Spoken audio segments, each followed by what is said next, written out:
Channel জলিস lifestyle. তো আজকে আমরা যাচ্ছিলাম জামালপুর, আর সেটাই তোমাদের সাথে শেয়ার করব।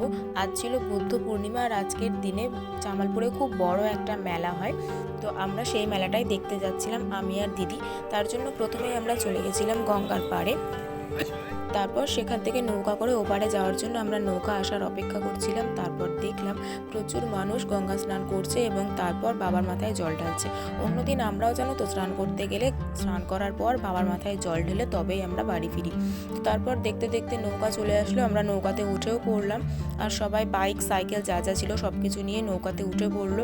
তারপর দেখতে দেখতে আমরা পৌঁছে গেলাম ওপারে। ওপার থেকে আমরা অটো করে চলে গেছিলাম লক্ষ্মীপুর, আর সেখান থেকে আর একটা টোটো করেছিলাম ডাইরেক্ট জামালপুরের মোড় পর্যন্ত নিয়ে গেছিলো। জানো তো সেদিন মোড়ে পুলিশ গার্ড ছিল, সেখানে কোনো গাড়ি যেতে দিচ্ছিল না। তাই এই রোদের মধ্যে আমি আর দিদি হাঁটছিলাম।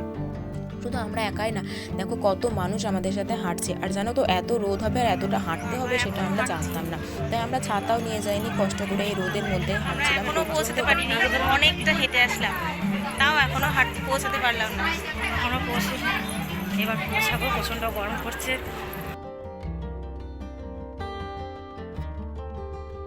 দেখলাম রাস্তায় কত ঠান্ডা জিনিসের দোকান বসেছে, শরবত ঠান্ডা, কোল্ড ড্রিঙ্কস, অনেক কিছুই বিক্রি হচ্ছে। আর সেদিনকের এই মেলাটা এখান থেকেই শুরু হয়েছিল, দেখো কত কিছু দোকান এখান থেকেই বসেছে।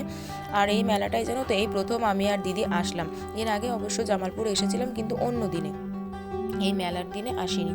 তো তারপর দেখো দোকান বসেছে, কত কত মানুষ সেদিনকে যাচ্ছিল। আর জানো তো খুবই ভিড় হয়েছিল সেদিনকে, এতটা ভিড় হবে আমরা প্রথমেই জানতাম, কিন্তু নিজের চোখে গিয়ে দেখলাম যে কত মানুষের ভিড়।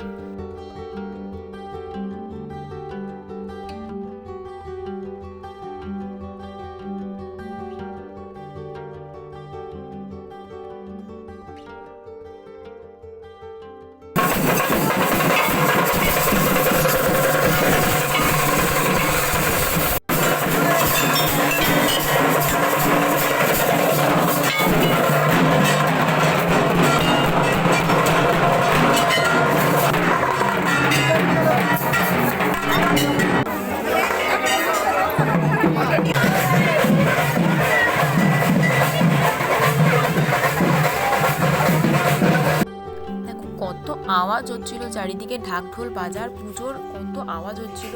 আর তারপর আমরা চলে গেছিলাম মেন মন্দিরে, যেখানে এরকম সামনে ঘট পড়েছিল। আর এরা জানো তো এই ঘটগুলোকে তুলে বাইরে ফেলে দিচ্ছিল, কারণ যারা জল ঢাল ছিল ঘটগুলো ওখানেই ফেলে দিচ্ছিল। আর তারপর সেগুলো ভেঙে পায়ে ঢুকছিল বলে তারা এখান থেকে ওগুলো সরিয়ে দিচ্ছিল। তারপর এই যে দুই সাধু বাবাকে দেখছিলাম, এনারা কি করছিল আমি ঠিক জানি না, কিন্তু তোমরা কেউ জেনে থাকলে আমাকে অবশ্যই কমেন্টে জানাবে।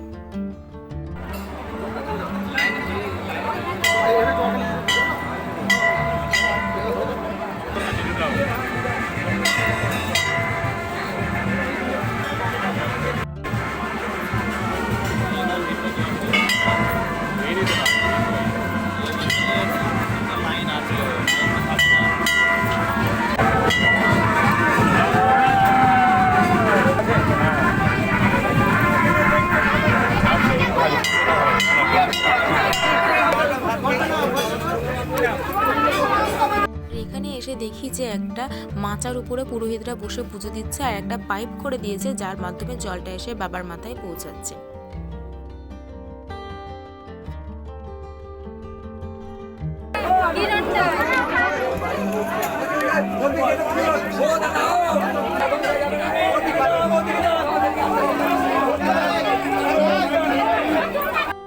আর এটা হচ্ছে মন্দিরের চারিপাশে যে মেলাটা বসেছিল, এটা হচ্ছে সেই জায়গাটা যেখান দিয়ে যারা মানত করেছিল তারা দণ্ডি কেটে মন্দিরে প্রবেশ করছিল।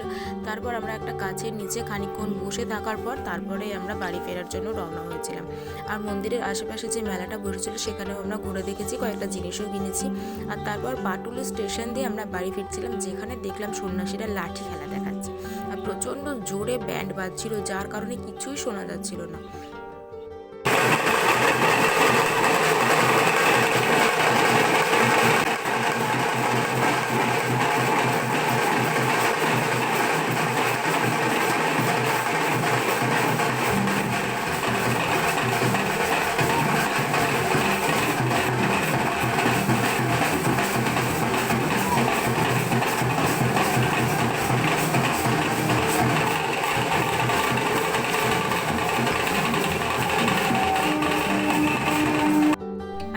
আমরা বাড়ি ফিরছিলাম, তখন বাজে বিকেল 5টা। তো চলো আজকের মতো এই পর্যন্ত। তোমাদের ভিডিওটা কেমন লাগলো আমাকে অবশ্যই কমেন্টে জানিও। টাটা।